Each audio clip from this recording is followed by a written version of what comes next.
I'm Rob Matkzin. I run a startup called Matkzin, and I also run a coaching business called robmatkzin.com.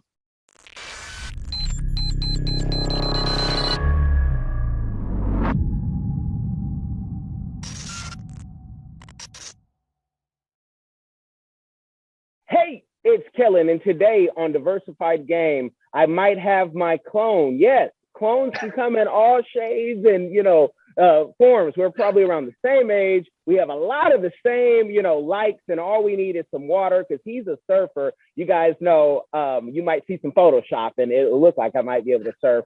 But I have Rob Matkzin of MyQuest and robmatkzin.com. Links are in the description, whether you are listening or those of you who watch. Rob, welcome to the show. How are you doing, brother? I'm fantastic, man. Just another sunny day in Florida. I'm in a good mood, man. So, awesome. Yep. I love to hear that. And I want you to tell the people, because you're like, a serial entrepreneur like myself. I found out just last year I had dyslexia and have done all these things. No kidding. You're a dyslexic superhero as well.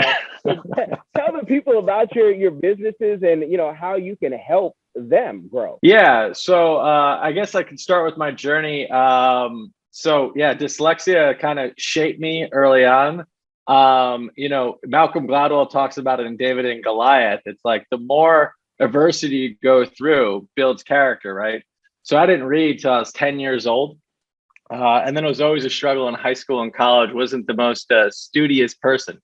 But what I really learned is how to learn and how to learn through a lot of adversity. So I think entrepreneurship always came to me early on. My father is a business owner, an entrepreneur himself. So I learned it at the dinner table. But over that course of time, started 9 different companies in all sorts of different spaces. My last acquisition was actually in the alcohol space. We started the alcohol delivery business in the US, which was really fun, especially in my 20s. And then doing MyQuest through a whole long journey. This is 20 years condensed into 90 seconds. Really became a very impact-driven person. And right now we're really trying to change the way people learn, especially in the corporate environment. And also one of the things I started the last few years is I've always advised people, always helped other entrepreneurs out, and really formalized that and codified it in robmatkzin.com of how us as entrepreneurs, as business owners, how do we move faster? How do we get further? And how do we do that with a lot less friction? How do we just make it easy? And there's so much, I'm sure you get this. I had this methodology or this mindset. I'm like, 'cause I didn't get a graduate degree. And I had this whole ethos of I wasn't good enough. I wasn't smart enough. So I had to do things the hard way. I had to do things the school of hard knocks because I had to prove to everybody that I've been there and I've done it. And I am so sick of that.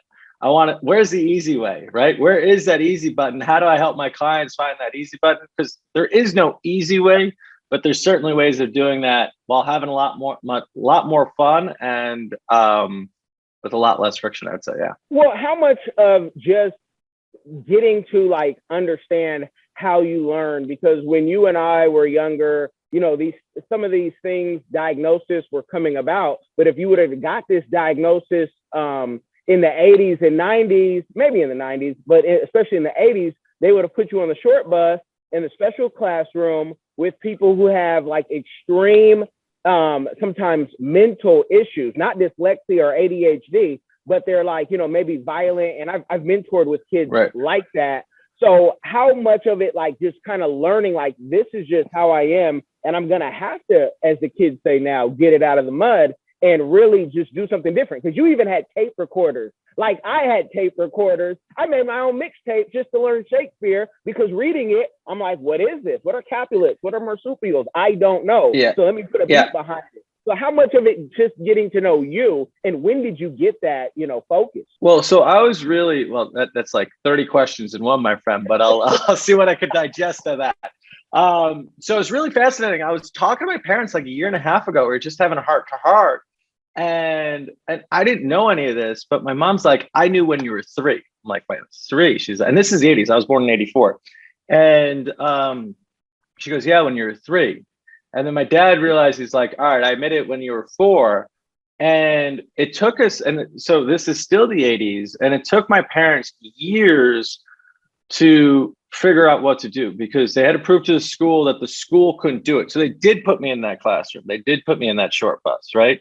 And I tried to be matriculated into normal classrooms, but I realized at maybe it's 5 or 6 in first grade, all the kids are writing down their homework assignments. And then the teacher goes to me, Miss Miller goes to me, Bobby, Jane, and whoever, go help Rob write down his homework so his parents know what he needs to do. And I go, I'm different. And that shaped me, for the 25 years until I was able to go through. I do a lot of transformational education, whether that's Tony Robbins or a program called Landmark, that really changed the way I see things and deleted that conversation. But anyway, when I was a kid, that affected me, right? I realized I was different. I wasn't smart because I couldn't read, and everybody else could do this basic thing called reading and writing, right? And my friends, in high school, I remember being in 16, and I was a wrestler, and I was the tough guy. I was the jock. I had to prove to everybody how cool, how tough I was. But I'd walk in, and everybody was laughing at me because the teacher made me read out loud in English class. And everybody's laughing at me, and I'm still getting cracks all over the place. So it definitely, affects your psyche of how and your confidence. But I tell you, if you could get through that, right? There's some stats say that 10% of us are actually dyslexic. We have to see the world differently just to function on a daily basis, right? I still today, I have my emails dictated to me, right? Because you could use that talk function. Audible is my best friend. I've listened to over 1,000 books in the last probably 8 to 10 years. Last year, I got through 240 books. And one of the cool things, I have a superpower where I could listen to a book at 3x or more and comprehend 100% of it, because, like you said, we're auditory because we had to be. So, but if you could get through that and you understand where your superpowers are, and everybody has them no matter where they came from, what their background is. If you understand where your superpowers are, leverage those things in business or in life and focus on those things, then all of a sudden magic happens, right? Yours was music, yours was beats. I can't even hear a beat, my friend. But I'm learning. But so dancing is hard for me. But I think that's what I got to say about that. No, that's great, because there's some 14-year-old or maybe a 44-year-old who is listening and like, okay, I am not stupid. I just think differently. And I've met geniuses who failed in class, and, some of them are rich. Some of them are, on the way to being rich, I like to say. But I love that you're able to share that. Now, have you put that in a book yet and thought about what the Rob Matkzin, documentary or movie looks like? Well, it's crazy. The furthest thing from my mind in high school was, writing was just a thing, right?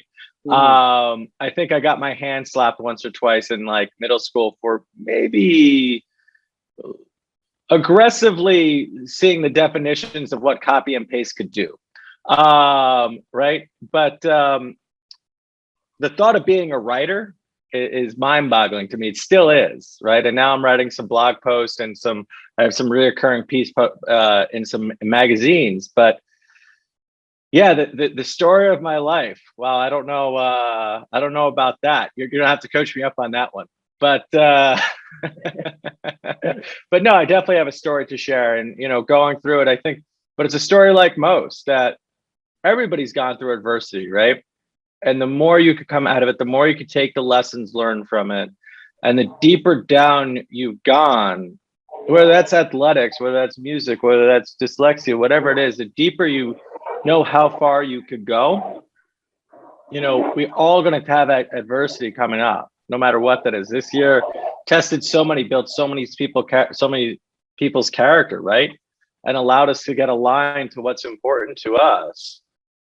I think the more you realize that, the more deeper you can see you go, the more you could thrive and the higher you could go, right? Definitely. And the key is in having, a team and having, an editor or somebody who can help you. Sure. So, we can talk about that off there, but I want to get into what you're doing online to help people and what range should people be in as far as, investing in themselves so that they can pay you to grow their business. Because a lot of times folks will see someone like you say, oh, you're successful, you're helping business people, and then they get sticker shock when they say, oh, wait, you want to get paid to help me? So where should people be and what's that process working with you? Yeah. Well, so first of all, I'm always happy to have a phone call with anyone. I was just speaking to a gentleman yesterday this week who's starting his business. And I'm like, I don't think he's going to be able to afford me, and that's fine. But what could I deliver in a half an hour to see him get some growth? And,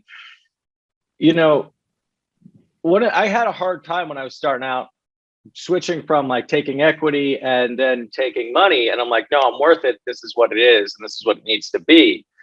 But at the end of the day, like I was talking to this gentleman and he's in the fitness industry. I'm going, all right, you're going in this direction, but let's shift the direction a little bit over here. This is aligned with who you are. This is aligned with your background. This is aligned with your skill set. This is aligned with how you're going to sell versus you trying to say, hey, Rob, what's your marketing credentials? How can you help me do Facebook ads? I'm like, you don't need to do Facebook ads right now. You need to do partnerships. You need to grow. You need to make phone calls. You need to hit the pavement. How can you do things for free? Also, I just saved you $2,000 on ad spend and what you're already paying a graphic designer and all this other stuff. Right. So all of a sudden, right off the bat, I saved you month one. Right. And it's just things like that. And then if I could get you somewhere that was going to take you 3 months, I could get you there in 2 weeks. Right. So those are some of the things. That's the way I look at things. It's a matter of time. It's a matter of money savings. But yeah, you do need to have some sort of cash flow or some sort of investment to work with me or to work with any coach for that matter. But you get what you pay for is also what I think, right? So if somebody's going to donate their time, that's great, but are they going to be invested, right? Even in business, when we give things away, you need some sort of skin in the game too. I never try and give anything away. I want somebody to have skin in the game. Even if I'm giving something to a nonprofit, what could they have for skin in the game so that I'm making sure that they're invested as well? And at what level? Because I have my, part-time, full-time, my 3-tier type. These are the packages. But then I think about that 14-year-old again. And I even have a service, where I can at least give some time to them. Or if it is that 44-year-old trying to readjust, and it can be maybe it's a one-time deal, or it's, you're getting 4 hours for this much. So where should they be? Because I like people to kind of hear this over and over when I'm talking with consultants of your caliber, so they can get their mind ready, their pocketbook ready, especially when they have stimulus checks. And I see them trying to buy a big 90-inch TV when that TV should be invested in not me, but thee. So at what range should they be? Should it be 1,000, 5,000, 20,000? Yeah, I mean, I like my clients to come with a budget of at least over 2,000 and be ready to spend more than that. I work with people. I work with where they are. I don't necessarily publish my pricing, but at the end of the day, I also work with 2 clients a month that I just do pro bono or the minimum viable. Again, I like people that have skin in the game. So whether it's $100 or $200, what they could afford, but what my version of pro bono is, because I'm doing this because it's a passion. I'm doing this because I love it, right? I'm doing this because I want to make a difference. I'm doing this because I want to help them, right? Yeah, my time is crazy valuable, right? I only got so much of it. It's the most valuable asset we're ever going to have. So I got to charge for it, and it's worth it, right? But that's where I'm at. Does that answer your question? No, that definitely answers it. And it also lets the people know, you guys, I think Rob is going for sainthood when he gives that, 2 out of the month. So you can be that lucky 2, and maybe you kind of cash out and, make sure you write a letter to the powers that be and say, I nominate Rob for sainthood for helping me out, because it's just nice to be, thanked sometimes. This is a thankless business sometimes. Well, I'll tell you, we know the golden rule is do unto others as you want done to yourself. But I think the titanium, the platinum rule, whatever metal we want to say is more valuable these days, is do unto others as you want to be done to yourself, right? Or do unto others as they want to be done to them, right? And what they actually need. Sorry, I butchered that. It's all right. It's all right. I think the people can get it, or they can rewind and then put it together. Now, with consulting, and sometimes people say, well, how do I know it's guaranteed you're gonna help me, Rob? How do I know? Is it money back guaranteed? And no, folks, I'm gonna answer for him. It's not, but he's gonna tell you why and how he can almost guarantee you're gonna progress somehow. So let the people know. Yeah, I mean, at the bottom line is, by the way, let me answer a question with a question. What's your definition of wisdom? Definition of wisdom. I have a few, because my wisdom doesn't come from me. Like, my great ideas don't come from me. It's coming from a greater source. So it's sometimes experience, and sometimes it's just divine, because everybody knows the stuff I've been through, only God has saved me, because I'm a heathen. I'm a reformed heathen, but I'm a heathen. And so that's my definition of where wisdom comes from, whether you got it from experience and learned your lesson, or it was just blessed upon you and it's just part of you. Yeah. And the definition of wisdom that I'm using these days is learning from others' mistakes as if they are your own. Right. And if I could take on and I could learn from somebody else's experience, somebody else's mistakes, and truly take them on as my own and not have to beat my head against the wall anymore, well, shoot, that's a hack and then some. If I could speak to somebody who has 40 years of business experience, right? And I speak to that gentleman every day and every week, and he had his business acquired for over $2 billion, right? And then grew that business to $8 billion inside of that acquisition. And I could speak to him every week with me and my business partner, and I could take his lessons learned and his 40 years experience, and I could turn that into mine as it's of my experience. That is a hack, my friends, of a hack, right? That is 100x. So I haven't had the $1 billion exit yet. Working on it. Working on it hard, I tell you. But I do have that 20 years of business experience and entrepreneur experience. And I guarantee, as an entrepreneur, I've been there. I've done that. I've gone through it. And how could you learn and benefit from my wisdom so doesn't take you 2 years or 5 years to learn it, but how does it take you 2 weeks or 2 months? Right? That's the benefit. There is no guarantee. I guarantee you, I will make things easier for you if you're coachable, right? If you're coachable, don't even call me, right? If you don't want to coach, if you don't want to help, if you're not going to take the wisdom beyond to you, like in athletics, right? Whether it's Jordan, LeBron, whoever your guru is, even Tiger, right? They have coaches. And Tiger doesn't argue back with his coach. He says, yeah, got it. Let's do it, right? Yeah. And they're craving it. So unless you're craving, if you want to be a high performer, how could you not have a coach? If all the greats in athletic have coaches, and by the way, all the greats in business have coaches, how and why wouldn't you? Because you can't coach yourself. Man, that we might have to open up with, because so many people think, especially I deal a lot with influencers. And the bigger the influencer, sometimes the bigger the ego. Not always. If you're an influencer, don't call me. Lose my number. No, I'm teasing slightly. I'm only teasing slightly. Okay, but influencers, a lot of them, even the younger ones, they first got their first 10 grand or 100 grand, don't know how to do a deal, but they come to someone like yourself, like myself, and say, hey, help me.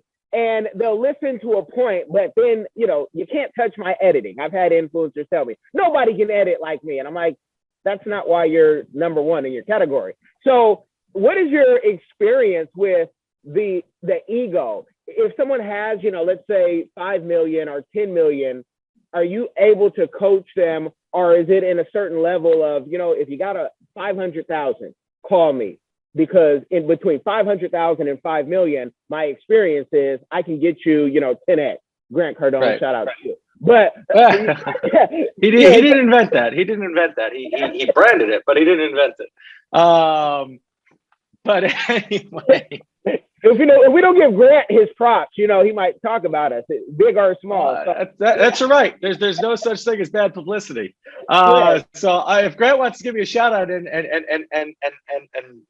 hack on me, that's fine. But no, so listen, one of my biggest things is I'm one of the most arrogant MFers out there, right? And it's something I'm still working on, right? Even when it goes back to my insecurity as a kid and as an adult, I had to prove to everybody how smart I was.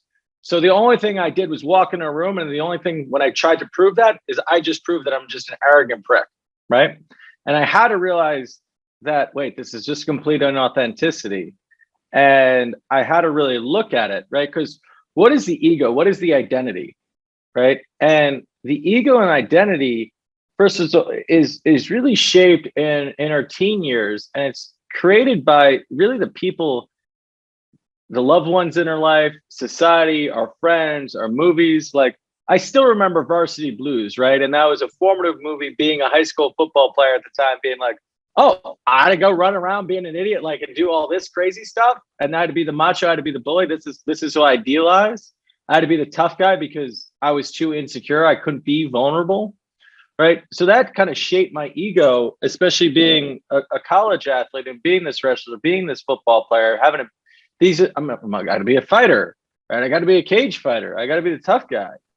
That's not who I am, right? I have a real vulnerable side. I have a soft side, right? I like deep, authentic conversations.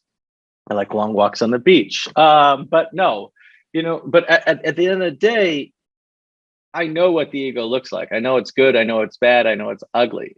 And when you're an influencer and somebody gives you a paycheck for posting a picture, and it's a 6-figure paycheck right off the bat, how can that not affect you? But at the end of the day, the reason I was joking around with influencers is they haven't learned business yet, but they have a tremendous amount of money to spend. So how do you leverage that? How do you 10x it? How do you 100x it? By creating those processes, by creating that infrastructure, by creating tried and true methods. So, because somebody could pay you 10 grand, 100 grand for that post. How long is it going to last for? How do you create that more original content? How do you expand? You got to keep growing. If you get 10 grand right now, shoot, and you have no procedures and you're just going by the seat of your pants, what happens when you really look at the acumen and you get somebody to help you leverage that. Definitely. And I want to say this. If Rob is as arrogant as he thinks, in business, you have to have some type of arrogance, especially doing this type of work. But to me, you make it look good. It's acrobatics. You guys go check out his Instagram. You'll see him do things with your body you wish you could do. I don't care at what age you are. But to be a grown man in your 30s, like we are, to be able to do those moves, it's like, wow. But it's how you do it. Because we're seeing people, 25, 20 years old on their Instagram saying, hey, I'm retired. I retired my mother. I'm a philanthropist. I'm a VC. While they're saying, I don't work, but I want you to buy into my course every day. And they're working harder than, all of us. So we buy into them. And I'm like, what type of retirement is that at 20? Like, you're about to die soon. So you make it look good, Rob. And that athletic side hasn't left you. No, God, no. My athletics, my movement background is breath, is air, right? Is my oxygen, right? So my real philosophy in this whole business thing is, when I zoom out, it's about who you are as a business person, but it's who you are as a human, right? You got to look at your ego. You got to look at the different areas of life. Where are you performing? Because you're a family man, right? What are we doing on this planet, right? How are we giving back? How are we making this impact? How are we having fun? How are we being fulfilled? Right? How many lotto winners out there in 3 years are happy and still have all the money, right? Because ultimately it doesn't change anything, but who we are as a human. What are those things that we're doing? How we are, those other people in our life, how we are to our body, right? So for me, movement is my oxygen, whether it's acrobatics. And by the way, so like, it's sports acrobatics, circus acrobatics. Well, the things that I learned there. So basically, somebody could be, just to describe it, somebody could be doing a handstand on my hands. And I could throw them up and then catch them back on their hands, right? Those are the type of moves that we're talking about. But what it takes to do that, and the biggest lessons I learned is communication. How do you communicate with somebody? How do you get them to trust you, right? How do you get, when your adrenaline's up and you're going for it, how do you communicate non-verbally? And applying all those things to different areas of your life. But yeah, man, whether it's surfing the waves or paddle boarding or kite surfing, being in flow, being in that moment, finding your access. Maybe for you, it's athletics as much as music, right? When you're mixing that beat, nothing else exists when you're in that flow state, right? Or people say adrenaline junkies, whether it's The Power of Now with Eckhart Tolle or Stephen Cutler with Flow and Superhuman and Steel and Fire. How do you find that moment where this chatter disappears, right? Like I was kite surfing the other day, and I'm still relatively new, but I'm starting to get air, right? And I get air, and I'm like 5 feet in the air. I feel like I'm 50 feet in the air, but I'm probably maybe this high off the ground, right? But anyway, all of a sudden it's just a silence, and nothing is there. The world slows down, and it's just these beautiful moments that that I seek, right? Whether it's with my people, the loved ones in my life, right? With my family, with my friends, with my girlfriend, right? But those are the moments that, man, that's what it's all about. So amen, yeah. amen. I love adrenaline. I say I'm gonna be done once I can wingsuit, and I want to do it in a certain way. But my wife is like, "Hey, you got insurance." But like from riding bulls or racing cars, whatever is, I used to be the boxing and martial arts. That's what my brothers and we all did that. We like to fight, which stopped us from. I was small. My brothers are small. They're younger than me, but they're much bigger than me because they drank milk. But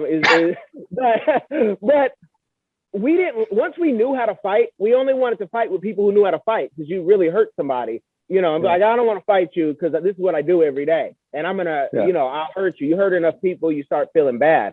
Kind of like a New England mobster or something. I'm like, I run this place, but with your ability to take people to the next level and then to still stay human, because I think if you did get that $1 billion, I don't know if you have the personality where it would change you. I don't think you'd get the cigarette holder with the beret and start talking with a New York accent or something. How do you stay grounded in just not letting the money being the scoreboard, quote from Donald Trump, and not the end all be all of who you are?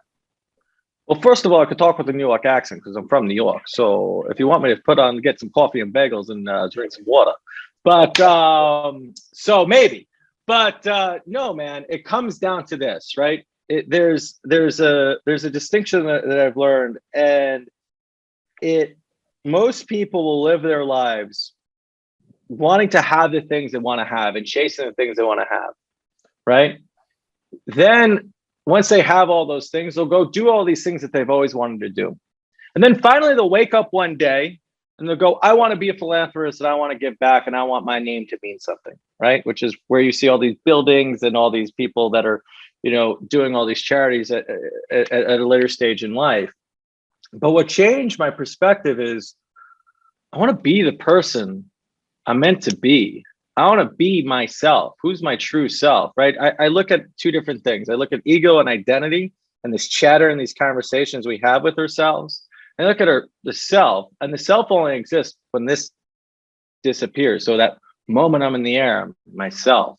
When I'm meditating on myself, when I'm just being with you here today, I get to be me, right? And every other time when you're in your head, it's not that. So I get to be the person I'm meant to be.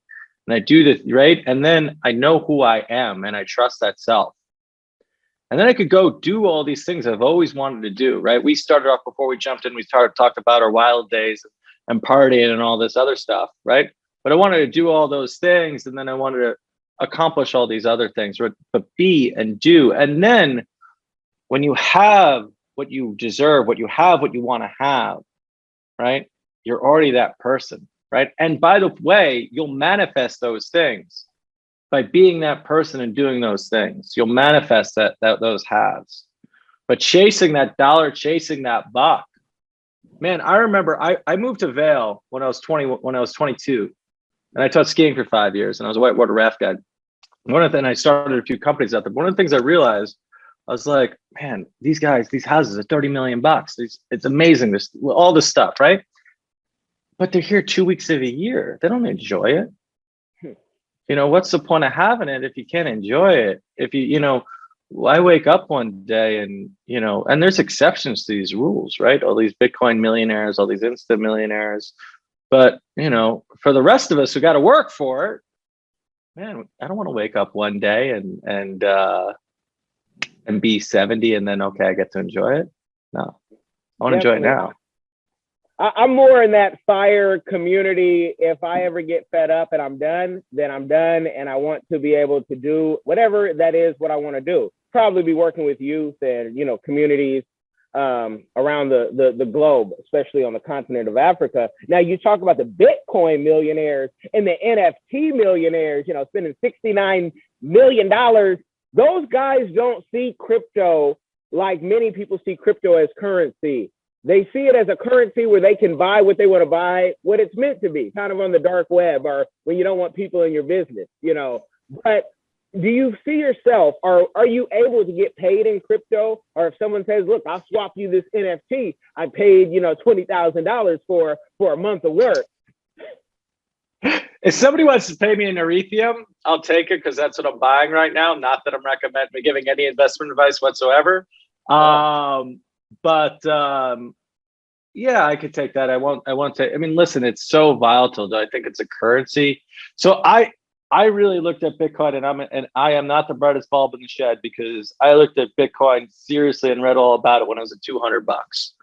And then I'm going, all right. But when I look deep into it, I go, how is it going to be the winner? All the banks want to do crypto. All the blockchain's the future, right? But everybody wants to have their own currency. China's launching a digital yen that's blockchain, right? They announced that this week.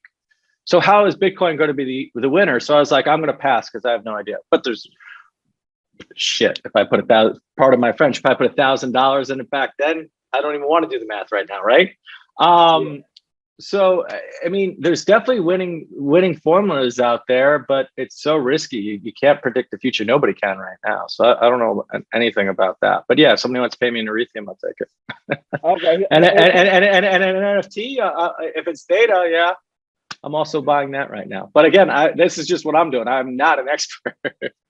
No, I love it. I love it. I tell people, I love crypto for what it was originally used for. But I say I don't talk about crypto, nor do I tell anybody, if you don't understand it, don't get it. Because now you have like these kids, they got their Nano X on their keychain showing you that they got $20 million. I'm like, that's not smart. No matter how protected it is, people still kidnap people here. People still, ask your fellow New Yorkers what, low jacking is when they would, hijack people at Grand Central Station. I don't trust it. So I tell people I could talk to you about, just in theory, but I don't talk about crypto. Plus people get hacked every day. What is, with your success that you're having and the best is yet to come, what is a community give back that you are doing or that you want to do in the future? Like a nonprofit project, like what I do to give back? Yeah, any give back. Because it doesn't have to be nonprofit. Sometimes people say, you know what, United Way, I'd give money, but they pay their employees too much. So whatever give back it is to you. Yeah. So as I stated, I work with 2 people a month. This year, I also started. We started a nonprofit where I'm a big surfer in El Salvador. Is my place that I would love to go. I still do. And there's a community that I go to called El Tunco, and El Salvador in general got hit really hard this year.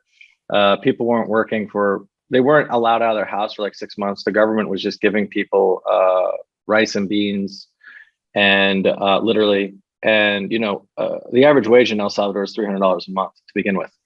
And then they got hit with like 2 tropical storms. So I partnered with one of my buddies who owns 2 local restaurants down there, and we started giving hot meals to people. It was like Meals on Wheels. We were doing like restaurant catered meals, and we are giving like 300-400 meals at a time. So we started raising money and doing that. That's a little bit on pause right now. My partner's just had a baby, but we definitely need to get that going again. So that was definitely a project that hit home just because it was a community that I knew, and just amazing humans down there. Oh wow, that's great stuff. Is El Salvador a place where you could see yourself investing, maybe a home, and 6 months on, 6 months off, or? Yeah, that's a hard one. That's a little bit more speculative real estate market. I mean, it's gorgeous. The company's exploding. The government's been doing a lot. It's so much safer than it was 20 years ago, and I always feel comfortable down there. So it's a place I love. That's not where my real estate portfolio will be right now, but it's definitely a place where I love to spend. I spent about 80 days there over the last year and a half. So it's somewhere that I just love to be. And it's 2.5 hours from Miami. So it's great. And it's world-class surfing. So I love it. Okay, man. Awesome. Well, you guys have got the game anymore. You're going to have to hit Rob up yourself in a session. He's waiting for your call, especially if you want to invest in yourself. And I know you're saying, how is a consultant requesting or recommending another consultant? Because there's enough to go around, people. Amen, brother. I might be too crazy for you, and and Rob has that magic wand, like all great consultants and in the superhero clique. So go book a session, go learn something, and we hope, Rob, to hear more from you. In that book, I'm going to bother you on LinkedIn to say, hey, here's some steps to maybe getting it done faster. There you go. Let me know. I'm always happy to help, brother. And it was great speaking with you. So you as well. You guys, we're going to take the conversation offline. Make sure you like, share, subscribe, give it to a friend. It's free to do that. Have it be your good deed of the day. You be blessed.